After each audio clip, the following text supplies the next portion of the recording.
Selamat sejahtera kepada pelajar-pelajar sekalian. Hari ini cikgu akan mengajar unit keempat iaitu tanggungjawab diri membentuk keluarga yang bahagia. Di sini kita akan menyedari bahawa sebagai seorang manusia kita mempunyai tanggungjawab dan perlu melaksanakannya untuk membentuk sebuah keluarga yang bahagia. Mari kita lihat ya. Apakah tanggungjawab kita sebagai seorang anggota keluarga? Kita mestilah memastikan keselamatan anggota keluarga.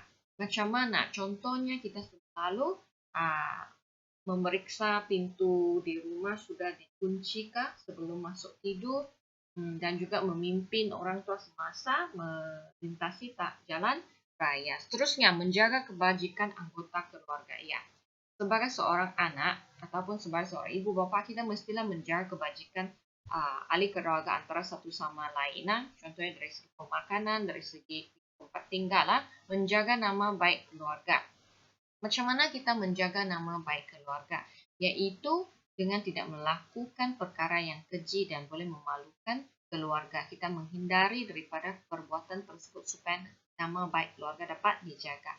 Seterusnya yang keempat ialah menyayangi setiap anggota keluarga. Okey. Menyayangi setiap anggota keluarga. Kita mestilah memberikan kasih sayang yang secukupnya, tidak kiralah ibu bapa kepada anak ataupun anak kepada ibu bapa. Okey, seterusnya ialah menghormati anggota keluarga yang lebih tua.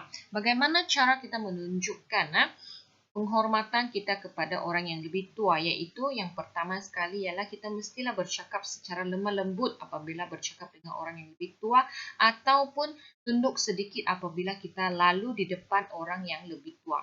Seterusnya ialah menghindari aktiviti yang negatif. Ya, ini ialah tanggungjawab. Contohnya, kalau kita selalu bermusuh dengan orang di luar sana, jadi musuh tersebut akan mencari ataupun membalas dendam terhadap anggota keluarga kita sendiri, kan? Jadi kalau kita dapat menghindari aktiviti negatif ini, kita juga secara tidak langsung kita melindungi keselamatan anggota keluarga kita. Seterusnya kita lihat apakah kesan jika kita tidak melaksanakan tanggungjawab kita sebagai seorang ahli keluarga. Kesannya ialah pertama sekali akan tercetus perselisihan faham antara anggota keluarga. Ya, kalau kita tidak menjaga kebajikan mereka, kita tidak menjaga nama baik, kita selalu melakukan aktiviti yang negatif. Jadi akan tercetuslah perselisihan faham. Betul tak?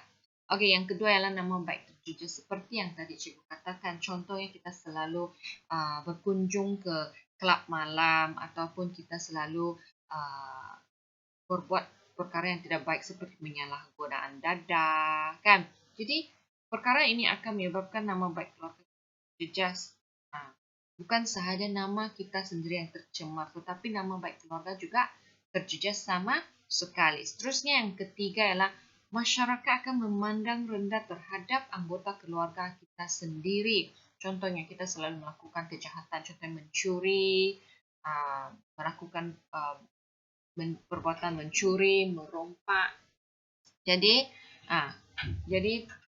orang lain akan memandang rendah terhadap keluarga kita sendiri. Seterusnya ialah kebahagiaan keluarga juga terjejas kalau kita selalu melakukan kejahatan, tidak menjaga kebajikan, tidak menghormati orang tua di rumah.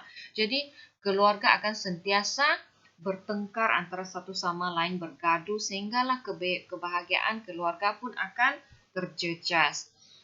Okey. Jadi tadi ialah unsur yang negatif, bukan? Sekarang kita cerita tentang unsur yang positif pula. Bagaimana pula kita melaksanakan tanggungjawab diri terhadap keluarga? Antaranya ialah menjaga kebajikan anggota keluarga, kan? Tadi ada 6 yang disebutkan tadi. Jadi, apakah contoh yang lebih spesifik? Iaitu membantu ibu bapa di rumah, membantu adik-beradik dalam pelajaran. Kalau adik-adik tidak tahu menjawab soalan matematik, kita boleh membantu. Melibatkan diri dalam aktiviti keluarga, kan? Menghormati anggota keluarga. Apa contoh yang mendengar nasihat mereka? Saling bertegur sapa. menuturkan kata-kata yang sopan. Nah, semasa kita bercakap tuh mesti menggunakan bahasa yang sopan. Seterusnya ialah menjaga nama baik keluarga. Baik bagaimana? Berusaha bersungguh-sungguh dalam pelajaran. Betul tak? Tidak terlibat dalam masalah sosial. Mematuhi peraturan sekolah. Oke, seterusnya. Menyayangi anggota keluarga termasuk yang kurang upaya. Betul? Kita mesti menyayangi antara satu sama lain dan tidak mengabaikan sesiapa yang OKU di rumah itu. Mereka lagi memerlukan kasih sayang dan sokongan moral yang lebih banyak daripada kita. Jadi, kita nih sebagai sebuah ahli keluarga, kita pun perlu bersatu padu antara satu sama lain, menyayangi antara satu sama lain. Betul kan? Kita melayan kawan-kawan di luar sana begitu baik sekali, tetapi kita tidak sadar bahwa siapa yang perlu kita jaga sebenarnya, yaitu ahli keluarga sepatutnya diutamakan.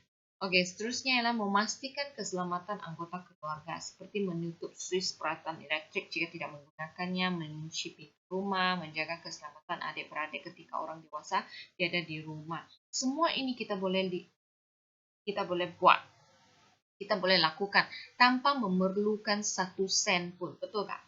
Jadi, kita sebagai manusia ini kita menyadari tanggung jawab sendiri, kita mesti melakukannya dalam saat-saat kita menjalani kehidupan dan bukannya ditunjukkan masa hari ibu ataupun hari bapa sahaja ataupun hari kanak-kanak, bukan. Tapi kita melakukan setiap saat dalam kehidupan kita. Jadi, apa yang perlu kamu lakukan ialah yang pertama sekali ialah salin tanggung jawab sebagai anggota keluarga dalam buku nota kamu.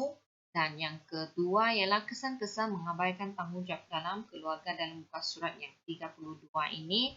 Dan seterusnya ialah bagaimana cara yang lebih spesifik dapat kita lakukan untuk melaksanakan tanggung jawab sebagai seorang anak ataupun ahli keluarga. Jadi itu sahaja untuk kelas tanggung jawab diri membentuk keluarga bahagia untuk hari ini. Nanti cikgu akan sambung lagi isi yang lain pada hari yang berikutnya. Itu sahaja, sekian, terima kasih.